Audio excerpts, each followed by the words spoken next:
हरे कृष्णा। चैत्र महीने के कृष्ण पक्ष में आने वाली एकादशी को पाप मोचनी एकादशी कहते हैं। इसका व्रत रखने मात्र से मनुष्य के जन्म जन्मांतर के पाप, चाहे वो जानकर किए गए हो या अनजाने में, वे समाप्त हो जाते हैं। मनुष्य पाप मुक्त हो जाता है और यही उस मनुष्य के मुक्ति का मार्ग प्रशस्त करता है। प्रिय श्रोताओं, अब सुनिए पाप मोचनी एकादशी की व्रत कथाएं। पहली कथा में सुनेंगे ठाकुर जी की भाव विभोर कर देने वाली कथा और इसके बाद सुनेंगे पाप मोचनी एकादशी की व्रत कथा। क्योंकि इन कथाओं को सुनने मात्र से 1000 गोदान का फल प्राप्त होता है। तो भक्तों, आइए प्रसन्नचित मन और श्रद्धा भक्ति भाव से एकादशी की परम पावन और दिव्य कथाओं का श्रवण करते हैं। इन कथाओं को पूरा अवश्य सुनिएगा। प्रेम से बोलिए भक्त वत्सल भगवान की जय, श्री लक्ष्मी नारायण की जय। एक बार की बात है, एक नगरी थी। वहां हरिपाल नाम का एक विष्णु भक्त रहता था। हरिपाल भगवान के खूब भजन करते थे, खूब साधना करते थे, नाम जप करते थे, कथा सुनते थे।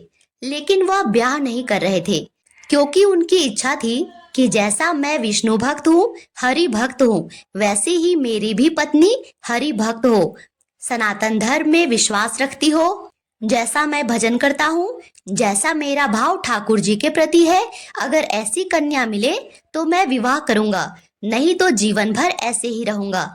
तभी उनके किसी रिश्तेदार ने आकर के बताया, बोले, हरिपाल, तेरे लायक कन्या मुझे मिल गई। तो हरिपाल जी बोले, क्या क्या गुण है उस कन्या के, ये तो बताओ। तो इस पर हरिपाल के रिश्तेदार ने बताया कि उस कन्या ने शर्त रखी है, मैं उसी से ब्याह करूंगी जो रोज 1000 संतों को प्रसाद जिमाएगा। यह सुनते ही हरिपाल जी बोले, अरे वाह, अब तो मुहूर्त की भी जरूरत नहीं है, कल ही ब्याह करवा दो। मैं एक ऐसी जीवन साथी का ही इंतजार कर रहा था जो मेरी तरह ही संत सज्जन का आदर भाव करे, भक्ति भाव से रहे। और फिर क्या था, हरिपाल का उस कन्या के साथ विवाह हो गया। अब क्या था, अब तो हर दिन ही हरिपाल के भक्त में साधु सज्जनों का जमावड़ा लगने लगा। हर दिन 1000 संतों को हरिपाल और उसकी पत्नी भोजन जिमाते थे और उसके बाद स्वयं भोजन करते थे। और यह हर दिन ही चलता रहा। ऐसे करते करते कभी 1200 साधु सज्जन आ जाते तो कभी 1500 आ जाते। क्योंकि अब देखो, अगर कोई संकल्प ले ले कि मैं 1000 महात्माओं को प्रसाद पवाऊंगा, तो क्या 1200 या 1500 आने पर उन्हें मना कर देगा? अगर साधु महात्माओं को प्रसाद जिमाने का संकल्प लिया है तो जितने जन आएंगे सबको ही बिठाना पड़ेगा। हरिपाल जी ने नियम ले लिया, रोज 1000 महात्माओं को भोजन कराते और खुशी खुशी अपनी पत्नी के साथ जीवन बिताते। लेकिन हरिपाल जी करते कुछ नहीं थे, कमाई का कोई जरिया नहीं था। केवल दादा परदादाओं की, केवल अपने पुश्तैनी धन को खर्च करके ही रोज रोज इतने सारे साधु महात्माओं को भोजन पवाते थे। ऐसा 1 साल तक चलता रहा। 1 साल तक चला, 1.5 साल तक चला। धीरे धीरे करके धन कम पड़ने लगा और धन कम होते होते धीरे धीरे खत्म होने लगा। लेकिन हरिपाल जी ने साधु महात्माओं को जिमाना नहीं छोड़ा। अब वे चिंता में आ गए और यह बात अपनी पत्नी को भी नहीं बताते थे, क्योंकि शर्त तो यही थी कि रोज 1000 महात्माओं को भोजन जिमाना पड़ेगा। अब हरिपाल जी ने दूसरा रास्ता ढूंढा और वे दुकानदारों से जाके कर्जा लेने लगे। हरिपाल जी थे तो खानदानी रईस, इसीलिए कोई भी उन्हें कर्ज देने से पहले दूसरी बार नहीं सोचता था, उन्हें तुरंत ही कर्ज मिल जाता था। इस तरह करके न जाने कितने ही दुकानदारों से उन्होंने कर्ज ले लिया। लेकिन 1000 महात्माओं को, 1000 साधुओं को भोजन जिमाने का कार्य नहीं रुका। 6-7 महीने तक कर्जे में भी उनकी संत सेवा बंद नहीं हुई। 6-7 महीने के बाद कर्ज देने वालों ने मांगना शुरू कर दिया। बोले, हमारा पैसा वापस कर दो, हमारा पैसा वापस कर दो। लेकिन जब हरिपाल जी किसी का भी पैसा वापस नहीं दे पाए तो पूरे नगर में यह हल्ला हो गया कि भैया हरिपाल जी अब पहले जैसी स्थिति में नहीं है, इनको कर्जा देना बंद कर दो। यह पैसे देते नहीं है, केवल उधार लेते हैं। अब इसके बाद धन भी गई, इज्जत भी चला गया और लोगों ने कर्ज देना भी बंद कर दिया। लेकिन हरिपाल की 1000 महात्माओं को रोज रोज भोजन जिमाने की नियम नहीं टूटी। कहीं से भी हो, किसी भी तरह हो, वे रोज 1000 साधु महात्माओं को भोजन जरूर जिमाते थे। लेकिन अब कहीं से भी धन आने का कोई मार्ग नहीं था। तो एक दिन मन में विचार करने लगे, अब क्या करूं? अब तो मुझे कोई कर्जा भी नहीं देगा, गहने भी बिक गए, घर का सारा धन भी खत्म हो गया। तो हरिपाल जी ने मन बनाया कि मैं चोरी करूंगा और चोरी करके ठाकुर जी के सेवा करूंगा और 1000 भक्तों को रोज रोज भोजन पवाने का काम करूंगा। लेकिन हरिपाल जी थे तो एक साधु सज्जन ही। उन्होंने एक नियम बनाया, वह किसी के घर के धन की चोरी नहीं करते थे। वे संपन्न लोगों के घर जाते थे और उनकी रसोई घर की सामग्री चुरा लेते थे, चीनी, दाल, आटा, चावल, नमक, मिर्च, ताकि भंडारा हो सके। धीरे धीरे ऐसे ही भंडारा चलता रहा और नगर में हल्ला होने लगा, अरे ये कैसा चोर है जो चोरी करके जाता है, वो भी राशन की, ना धन लेता है ना कोई सामग्री लेता है, बस राशन लेके चला जाता है। लोग अपने अपने घरों में पहरेदारी करने लगे। तो धीरे धीरे वह कार्य भी बंद होने लगा। फिर से हरिपाल जी चिंतित हो गए, अब कैसे 1000 महात्माओं को भोजन कराऊं? धीरे धीरे हरिपाल जी ने फिर से एक और उपाय सोचा। उन्होंने सोचा कि अब संपन्न लोगों के यहाँ, वैसे लोग जिन्होंने कभी संत सेवा नहीं की, ना ही कभी वैष्णव सेवा की, उनके यहाँ से जाके धन चुराऊंगा और 1000 महात्माओं को जिमाऊंगा और ठाकुर जी की सेवा करूंगा। बस ऐसा सोचना था। हरिपाल जी ने एक सूची बना ली और उसी सूची के क्रमानुसार एक के बाद एक संपन्न व्यक्ति के घर जाते और वहां से धन चुरा के ले आते। वैसे संपन्न व्यक्ति जो ना कभी पूजा करते थे, ना कभी वैष्णव की सेवा करते थे। अब तो बस ठाकुर जी रीझ गए हरिपाल पे। बोला, भक्त हो तो ऐसा, खुद भी नहीं खाता है, पत्नी को भी भूखे रखता है, लेकिन किसी भी प्रकार से 1000 महात्माओं को भोजन पवाना नहीं छोड़ता है। कैसा निराला भक्त है यह मेरा। ठाकुर जी तो उस पर रीझ ही गए और ठाकुर जी बोले, इस पर तो अनुग्रह करने जाना ही है। भगवान सिंहासन से उठ करके तैयार होने लगे।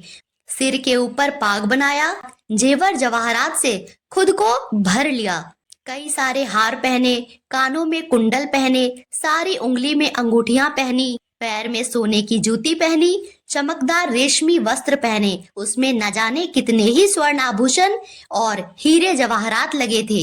मानो ठाकुर जी ऊपर से नीचे तक पूरे स्वर्ण के ही बन गए हों। इन सब के बाद स्वर्ण की पगड़ी धारण की और एक सोने की छड़ी ले ली। तभी वहां माता लक्ष्मी आ पहुंची और बोला, भगवान बड़ा सुंदर स्वरूप धारण किया है, कहाँ जा रहे हैं?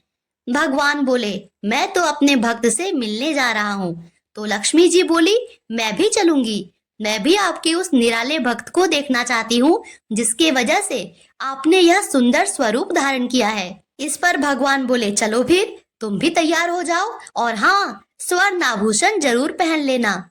माता लक्ष्मी हंसने लगी, बोली, ठीक है स्वामी, पहन लूंगी। और फिर ठाकुर जी बन गए एक सेठ और माता लक्ष्मी बन गई एक सेठानी।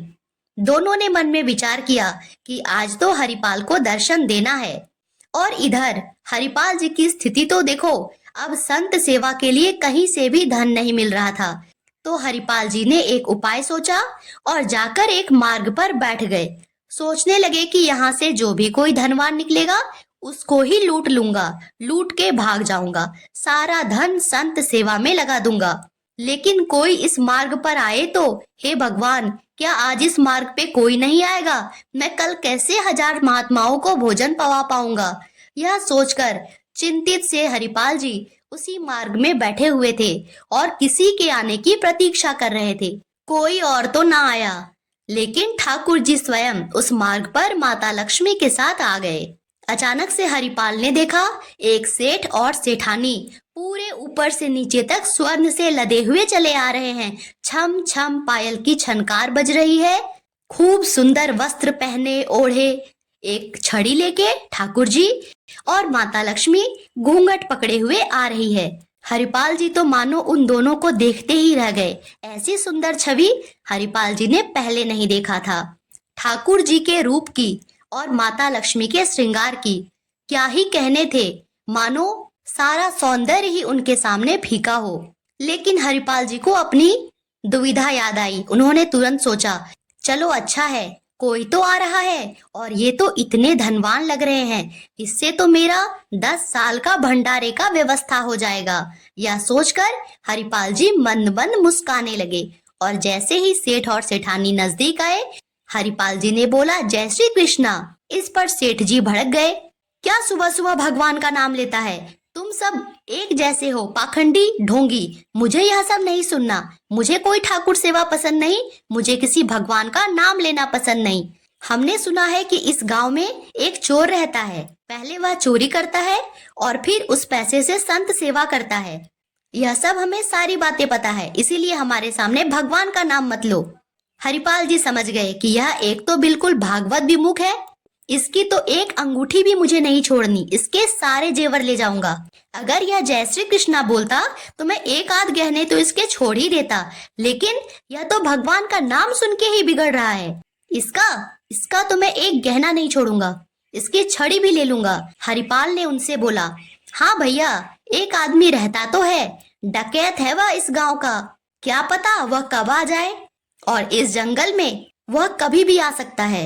लेकिन एक मार्ग है, अगर आप उस मार्ग से जाएंगे तो आपको गांव में नहीं जाना पड़ेगा।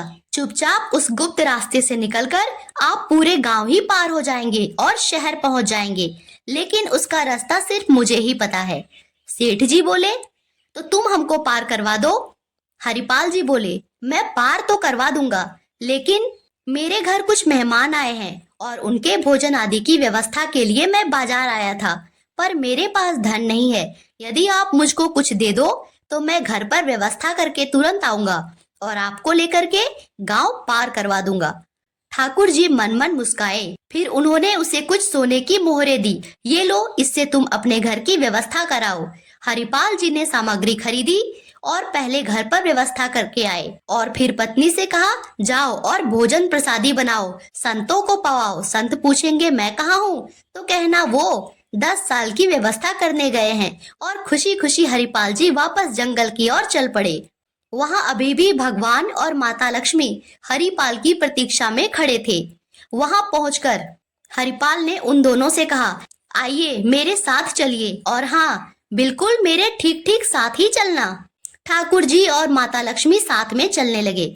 जैसे ही विहंगम जंगल में पहुंचे, भयंकर भयानक जंगल, बीच जंगल में पहुंचकर ही हरिपाल ने पीछे मुड़कर देखा कि हाँ, दोनों आ रहे हैं। तुरंत उसने अपना रूप ही बदल लिया, सर की पगड़ी खोल नीचे बिछा दिया और एक लाठी हाथ में लेके तेज तेज चिल्लाने लगा, मैं ही हूँ वो डकैत, मैं ही हूँ हरिपाल। लाओ, जितने स्वर्ण आभूषण है, जो भी धन है, सब इस वस्त्र पर डाल दो, एक चीज भी नहीं छोड़ना, नहीं तो तुम जानते हो मैं तुम्हारा क्या करूंगा।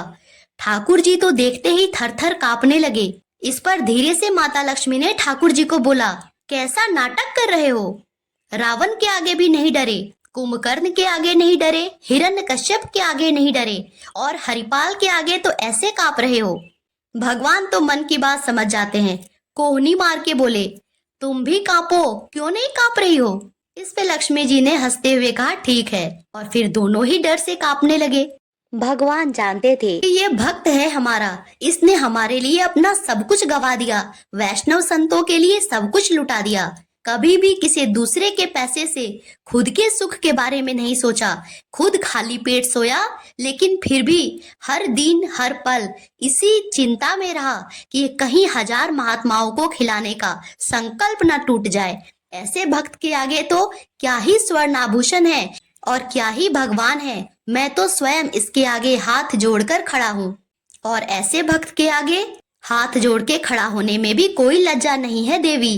अब तो लक्ष्मी नारायण दोनों ही कांप रहे थे और हरपाल कह रहा था, सब निकालो, सेठानी जी कान के कुंडल उतारो, नाक की नथनी उतारो, एक एक कर सारे आभूषण रखो। भगवान ने भी अपने सारे आभूषण उतार के रख दिए, बस अपनी छड़ी पकड़ के थे। हरिपाल ने बोला, इसे भी रख दो। भगवान जी बोले, भैया यह तो हमारे बुढ़ापे की लाठी है, अगर इसे रख देंगे तो हम गिर जाएंगे, कैसे चल पाएंगे। इस पे हरिपाल ने बोला, जब मैं जय श्री कृष्णा बोल रहा था तभी तुम मुझ पर चिल्ला रहे थे, अब तो तुम्हारा कुछ भी नहीं छोड़ूंगा, यह छड़ी भी रखनी होगी तुम्हें। तुम्हें नहीं पता है इन सारे आभूषणों और स्वर्ण की मोहरों से मैं आगे 10 साल की व्यवस्था कर चुका हूँ। मेरे घर 1000 संत महात्मा आते हैं, अब मैं उनको आराम से भोजन पवा पाऊंगा। फिर उसने वो छड़ी भी ले ली। अचानक हरिपाल की नजर भगवान के कनिष्ठ उंगली में एक अंगूठी पर पड़ी। हरिपाल ने बोला, अच्छा, इसे बजा के ले जा रहे थे, जल्दी इसे उतारो। भगवान बोले, अरे भैया, यह मेरी बचपन की छोटी सी अंगूठी है, यह कभी हाथ से निकल ही नहीं सकती है। अगर मैं इसे निकालना भी चाहूँ तो भी नहीं निकल सकती है। इस पे हरिपाल ने बोला, देखो जरा कैसे नहीं निकलती। और उसने भगवान का हाथ पकड़ लिया। हाथ पकड़ते ही उसे समझ में आ गया कि अरे, ये तो साक्षात भगवान है, क्योंकि वह खुद भी एक संत सज्जन था। उसने कभी दूसरे के धन से स्वयं के सुख की कल्पना भी नहीं की थी, ना ही वह एक भी पैसा खुद पर खर्च करता था। उसे धन केवल और केवल साधु महात्माओं की सेवा के लिए चाहिए था। तत्काल लक्ष्मी नारायण अपने असली स्वरूप में आ गए। हरिपाल हाथ जोड़े खड़ा था। उसकी आंखों से अश्रु की धारा बह रही थी। वह भगवान के चरणों में गिर पड़ा और बोला, भगवान, आपकी ही सेवा करने के लिए, आपके ही भक्तों को जिमाने के लिए मैंने आपको ही लूट लिया। मैं बहुत बड़ा पापी हूँ, मुझसे बहुत बड़ा अधर्म हो गया। हे भगवान, इसकी तो कोई क्षमा नहीं है। अब मैं क्या करूं? क्या मेरे सारे पुण्य खत्म हो गए? यह मैंने क्या कर दिया? इस पर भगवान ने उसे उठाते हुए कहा, उठो हरिपाल, तुम मेरे एक अनन्य भक्त हो। मैं तुम्हारे लिए बैकुंठ से यहाँ आया हूँ ताकि मैं तुम्हारे दर्शन कर सकूं। ऐसे भक्त मिलना तो मेरे लिए सौभाग्य की बात है। हरिपाल भी माता लक्ष्मी और भगवान विष्णु को देखकर खुश तो बहुत था, पर ग्लानि में भी था। भगवान ने हरिपाल को हृदय से लगा लिया और बोला, तुम्हारा मार्ग गलत था, परंतु तुम्हारा उद्देश्य गलत नहीं था। मेरे जनों की सेवा ही तो थी, मेरे भक्तों की सेवा ही तो थी। मेरी बात सुनो, आज तुम्हें ग्लानि हो रही है कि तुमने दूसरों के धन को चुराकर संत सेवा में लगाया, तो तुम्हें यह नहीं पता कि ना जाने अपने गांव के कितने ही लोगों का तुमने भला कर दिया, क्योंकि उनके धन से जब तुमने वैष्णव सेवा किया, साधु महात्माओं को जिमाया, तो जिसके धन लगे थे पुण्य भी उन्हीं को प्राप्त हुआ। इस तरह तुमने ना जाने कितनों को ही पुण्य बांटा। हम तुम पर अति प्रसन्न हैं। हरिपाल भगवान के चरणों से लिपट गया।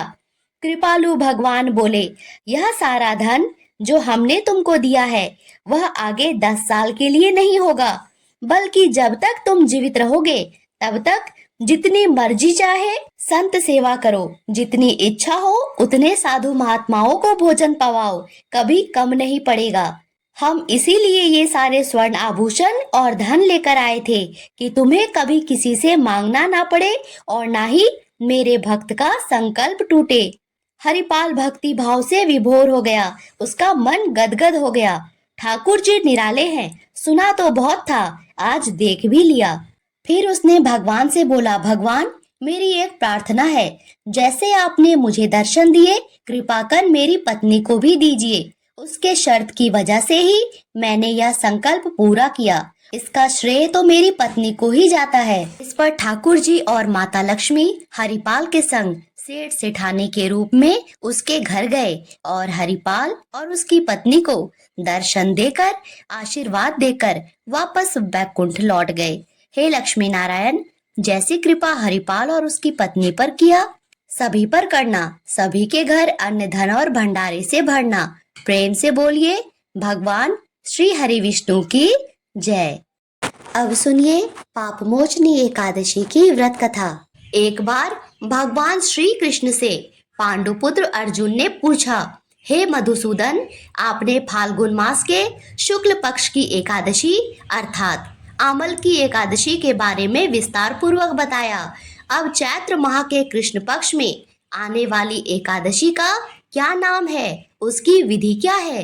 कृपा करके आप मेरी बढ़ती हुई जिज्ञासा को शांत करें। भगवान श्री कृष्ण ने कहा, हे अर्जुन, चैत्र मास के कृष्ण पक्ष की एकादशी को पाप मोचनी एकादशी के नाम से जानते हैं। एक बार की बात है, पृथ्वीपति राजा मानधाता ने लोमश ऋषि से यही प्रश्न किया था। अतः जो कुछ भी ऋषि लोमश ने राजा मानधाता को बतलाया वही मैं तुमसे कह रहा हूँ। राजा मानधाता ने धर्म के गुह्यतम रहस्यों के ज्ञाता महर्षि लोमस से पूछा, हे ऋषि श्रेष्ठ, मनुष्य के पापों का मोचन किस प्रकार संभव है? कृपा करके बताएं। महर्षि लोमस ने कहा, हे राजा, चैत्र मास के कृष्ण पक्ष की एकादशी का नाम पाप मोचनी एकादशी है। उसके व्रत के प्रभाव से मनुष्य के अनेक पाप नष्ट हो जाते हैं। मैं तुम्हें इस व्रत की कथा सुनाता हूँ, ध्यान पूर्वक श्रवण करो। प्राचीन समय में चैत्र रथ नामक एक वन था। उसमें अप्सराएं किन्नरों के साथ विहार किया करती थी। वहां सदैव वसंत का मौसम रहता था, अर्थात उस जगह सदा नाना प्रकार के पुष्प खिले रहते थे। कभी गंधर्व कन्याएं विहार करती थी, कभी देवेंद्र अन्य देवताओं के साथ क्रीड़ा किया करते थे। उसी वन में मेधावी नाम के एक ऋषि भी तपस्या में लीन थे। वे शिव भक्त थे। एक दिन मंजू घोषा नामक एक अप्सरा ने उनको मोहित कर उनकी निकटता का लाभ उठाने की चेष्टा की। इसीलिए वह कुछ दूरी पर बैठ वीणा बजाकर मधुर स्वर में गाने लगी। उसी समय शिवभक्त महर्षि मेधावी को कामदेव भी जीतने का प्रयास करने लगे। उस मुनि को देखकर कामदेव के वश में हुई मंजू घोषा ने धीरे धीरे मधुर वाणी से वीणा पर गायन शुरू किया। तो महर्षि मेधावी भी मंजू घोषा के मधुर गाने पर और उसके परम सौंदर्य पर मोहित हो गए। वह अप्सरा मेधावी मुनि को कामदेव से पीड़ित जानकर उनसे आलिंगन करने लगी। महर्षि मेधावी उसके सौंदर्य पर मोहित होकर शिव रहस्य को, शिव पूजन को, शिव भक्ति को भूल गए और काम के वशीभूत होकर उसके साथ रमन करने लगे। इस प्रकार मुनि को दिन रात का कुछ भी ज्ञान ना रहा। काफी समय तक वे रमन करते रहे। तदुपरांत मंजू घोषा ने उस मुनि से कहा, हे ऋषिवर, अब मुझे बहुत समय हो गया है, अतः स्वर्ग जाने की आज्ञा दीजिए। अप्सरा की बात सुन मुनि को समय का बोध हुआ। जब उन्हें समय का ज्ञान हुआ कि उन्हें रमन करते हुए 57 वर्ष बीत चुके हैं, तो उस अप्सरा को वह काल का रूप समझने लगे। इतना ज्यादा समय भोग विलास में व्यर्थ चला जाने पर उन्हें बड़ा क्रोध आया और वे क्रोध की आवेश में जलते हुए उस तप नाश करने वाली अप्सरा की तरफ भ्रिकुटी तान कर देखने लगे। क्रोध से उनके अधर कांपने लगे और इंद्रियां बेकाबू होने लगी। क्रोध से थरथराते स्वर में मुनि ने उस अप्सरा से कहा, मेरे तप को नष्ट करने वाली दुष्टा, तू महापापिन और बहुत ही दुराचारिणी है। मैं एक ऋषि हूँ। मैं पूजा में लीन था। मुझ पर कामदेव के अस्त्र का प्रयोग करके तुमने किसी भी प्रकार का उचित कार्य नहीं किया है। तुझ पर धिक्कार है। अब तू मेरे श्राप से पिशाचनी बन जा। मुनि के क्रोध युक्त श्राप से वह अप्सरा पिशाचनी बन गई। यह देख वह व्यथित होकर बोली, हे ऋषिवर, अब मुझ पर क्रोध त्याग कर प्रसन्न होइए और कृपा करके बताइए कि इस शाप का निवारण किस प्रकार होगा। हे ऋषिवर, मुझसे अनजाने में भूल हो गई।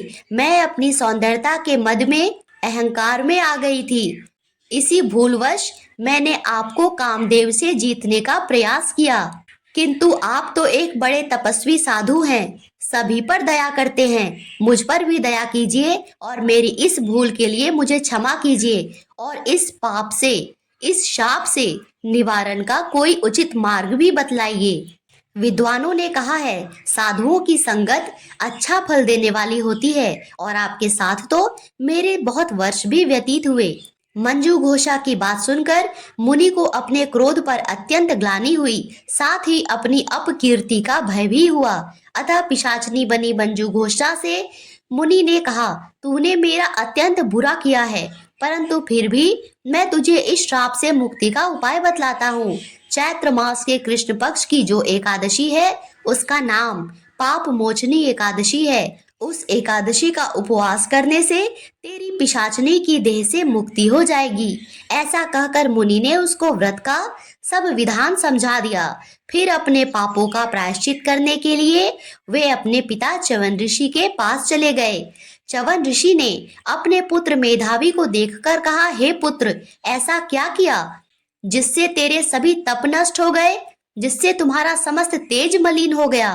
मेधावी मुनि ने लज्जा से अपना सिर झुकाकर कहा, पिताश्री, मैंने एक अप्सरा से रमन करके बहुत बड़ा पाप किया है। इसी पाप के कारण संभवतः मेरा सारा तेज, मेरे सारे तप नष्ट हो गए। कृपा करके आप इस पाप से छूटने का उपाय बताइए।